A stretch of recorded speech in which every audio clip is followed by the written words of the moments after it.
This guitar is my practice guitar that I use at home.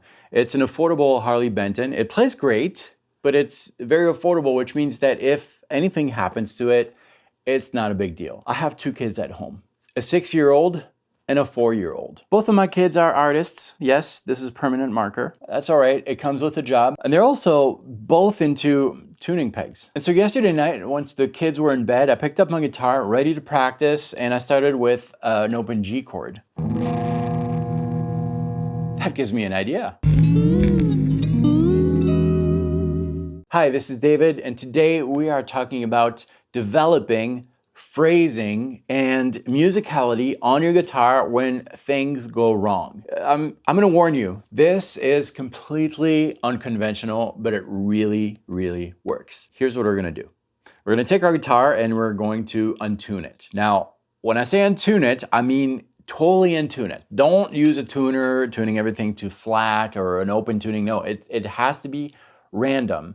And most importantly, the strings, the relationship between the strings need to be completely random, really. We're gonna tune down. That's really important. Don't tune high, tune down. You'll see why in just a second. So once you have that, you might have something that sounds similar to this.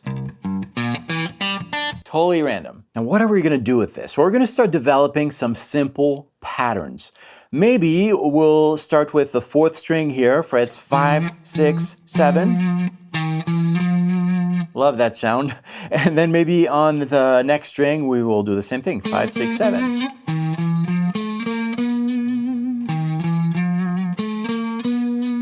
Now notice how strings are much easier to vibrate and bend because we're tuning down. And then start experiencing each string. Maybe you'll start bending the first note and then add some rhythm to it.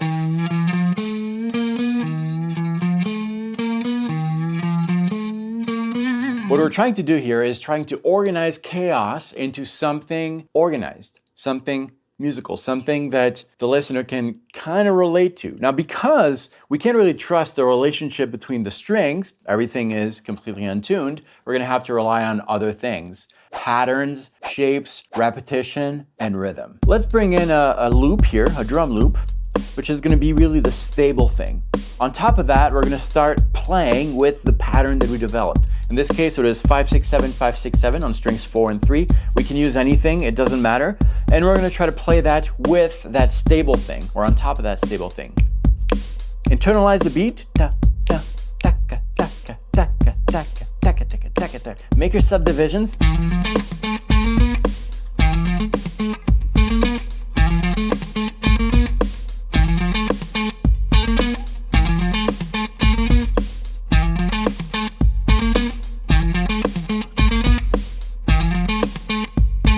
See, that sounded kind of interesting and kind of groovy, and if I played this long enough, you'd start to really like it and maybe ask for more. Why?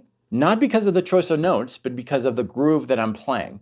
Don't worry, we'll go back to the standard tuning and add all the proper notes later, but that's really what I want to focus on right now. Just rhythm development and simple phrases that are based on simple shapes. Now, these shapes need to be something that you can remember. They can be very simple, they can be a little more complex. It really doesn't matter. We're just going off of shapes, not intervals, not scales, shapes. Here's one of my favorite shapes. This would be a major triad if we were tuned in standard, but we're not.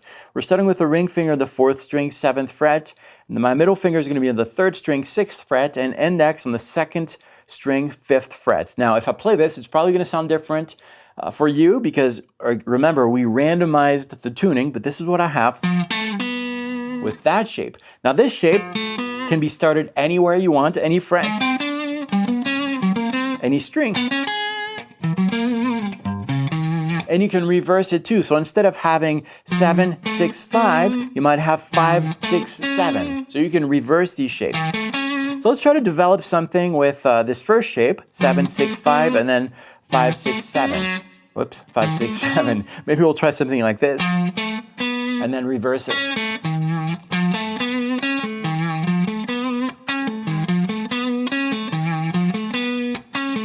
Notice how it's really all based on rhythm, on groove. So in this case, it is something like this. Da ga da da ga da da ga da da ga da da ga da da ga da da ga da da ga da 1 2 3 1 2 3 1 2 3 1 2 3 1 2. See that there's a little variation on the second round of that idea. It's not just da ga da da ga da. The second time it's da ga da da ga da. Something like that. You're playing these mental rhythm games and then applying the shape to that. Let's try that over this loop. By the way, you can download this loop amongst other loops that are prepared specifically for this lesson. There's a link below. It takes you to a sign-up page.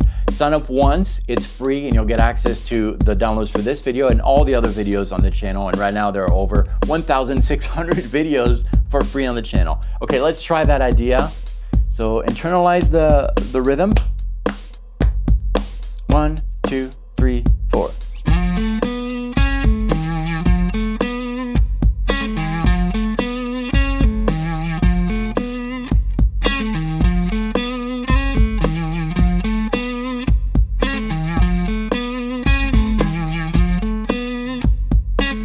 Pretty catchy. Now remember, we are not focusing on harmony at all. As a matter of fact, there are only drums here, so I don't have to worry about matching what I'm playing with any other instruments. That'll come in just 1 minute. Let me give you a few other shapes that you can develop with this kind of idea. I'm going to use 3 consecutive strings for the following shapes, and I'll use strings 4, 3, and 2. Here's our first shape. 7, 7, 5. We could also use something like this. Kind of a triangle, which is 7, 8, 7. Or maybe this one, which is 7, 5, 7.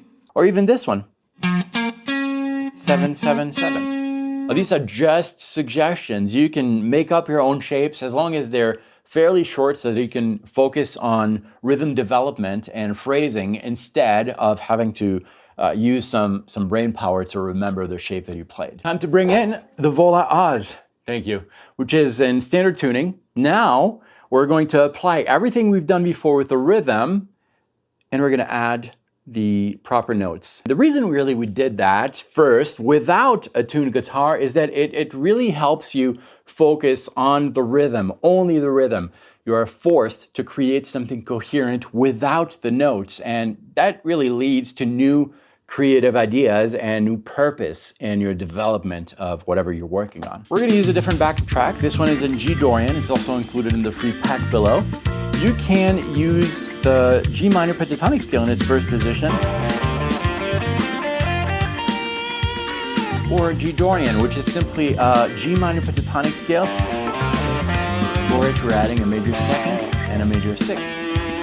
Now we're going to bring in some of the shapes that we covered. Let's start with the first shape, which was this one. Kind of a chromatic thing. We're starting on the 4th string, frets 3, 4, 5, and 3rd string 3, 4, 5. And we can start developing some ideas using the subdivisions.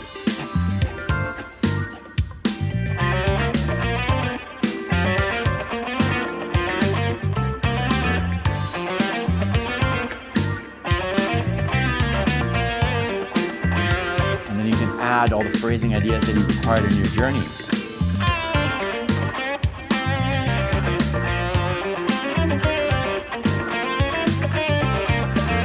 And from there, you just keep exploring and developing new rhythm ideas. Bringing that rhythm element back into your playing is, I believe, the secret to truly expressing yourself fully, because oftentimes we focus on the scales and the notes, which is very important, but that's only part of the story. A good story is made of characters, the intervals, the notes, but that's not it, because a story has its own pace, the rhythm of the story. It also has some recurring events that come back, maybe with a different approach. Maybe a story will start this way, and then later on in the story, you will have something that is reminiscent of that first thing that happens. That's the development part, where you have recurring themes, recurring things happening or maybe a theme that comes back. All those things are part of the musical experience, and bringing back that rhythm element will really make a huge difference in your playing. Click right here to watch a video in which we will explore the other aspect of developing a good story. Watching this video will completely change the way you view modes. It has helped many, many players. Check it out. It's pretty short, but I think it's really going to make a difference. I'll meet you right there. Thanks for watching this. Remember, you can download the backing tracks of this lesson below. I'll see you next time.